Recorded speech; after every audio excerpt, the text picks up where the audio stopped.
अखिल भारतीय विद्यार्थी परिषद जनता शिवरात्रि महाविद्यालय इकाई के द्वारा परीक्षा नियंत्रक का घेराव किया गया। 5 जुलाई को सब्सिडरी हिंदी की परीक्षा में 3,344 विद्यार्थियों के बीच केवल एक प्रश्न पत्र बांटा गया और हद तो तब हो गई जब कुछ विद्यार्थियों को प्रश्न पत्र का जेरोक्स दिया गया।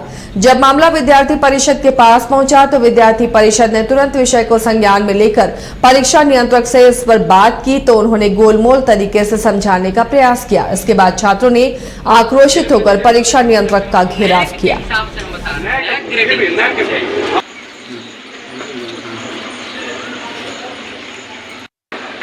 सेमेस्टर 3 सत्र 20-23 के सब्सिडरी हिंदी ऑनर्स का एग्जाम होना था।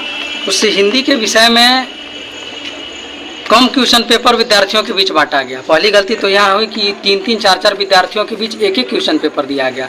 उनको बोला गया कि आप एक बेंच पर बैठ जाएं और क्वेश्चन पेपर शेयर कर लें। उसके 40 मिनट 45 मिनट के बाद क्या किया जाता है कि किसी एक विद्यार्थी से क्वेश्चन पेपर लिया जाता है जिसमें पहले से ही बहुत सारी चीज़ें लिख दी गई थी। कुछ आंसर लिख चुका था, कुछ पेन से इधर उधर टिक कर चुका था, उसका जेरोक्स कराया जाता है कहीं से और उसके बाद विद्यार्थियों के बीच जेरोक्स क्वेश्चन पेपर बांटा जाता है। पहली चीज़ है कि जबकि एग्ज़ाम फॉर्म फिलअप कराया गया है तो यूनिवर्सिटी के पास, कॉलेज के पास एक डेटा होती है कि इस विषय में कितने विद्यार्थी परीक्षा में शामिल होने वाले हैं। उस डेटा के हिसाब से प्रश्न पत्र तैयार किया जाता है।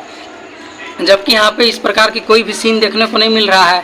कभी किसी ऑनर्स का परीक्षा पेपर बढ़ जा रहा है, किसी ऑनर्स का पेपर घट जा रहा है, तो पूरी तरह से महाविद्यालय की, विश्वविद्यालय की उदासीनता को ये बात दिखाता है। क्वेश्चन अभी एग्जाम चल रहा है 2022 का और क्वेश्चन पेपर 2019 का साफ दिख रहे हैं, उसी को जेरोक्स भी किया गया। जब हमारी बातें रजिस्ट्रार से हम लोग विरोध किए हैं, सारा चीज़ विश्वविद्यालय में हुआ, तो वहाँ के जो सहायक परीक्षा नियंत्रक हैं उनका आता है कि हमने राजस्व बचाने के लिए ये काम किया। तो मेरा पूछना है उनसे, डायरेक्ट यही पूछना है कि अगर आप इतने वफादार हैं विश्वविद्यालय के प्रति, राजस्व बचाने की चिंता करते हैं, जब 18-21 सेशन का सेमेस्टर 3 का एग्जाम 2019 में होने वाला था, उस समय जब क्वेश्चन पेपर और कॉपी जब छप चुका था, तो फिर उसी क्वेश्चन और उसी कॉपी के लिए फिर 2021 के सेमेस्टर 3 के बच्चों से पैसा क्यों लिया गया? बच्चों को वहाँ फ्री करना चाहिए था।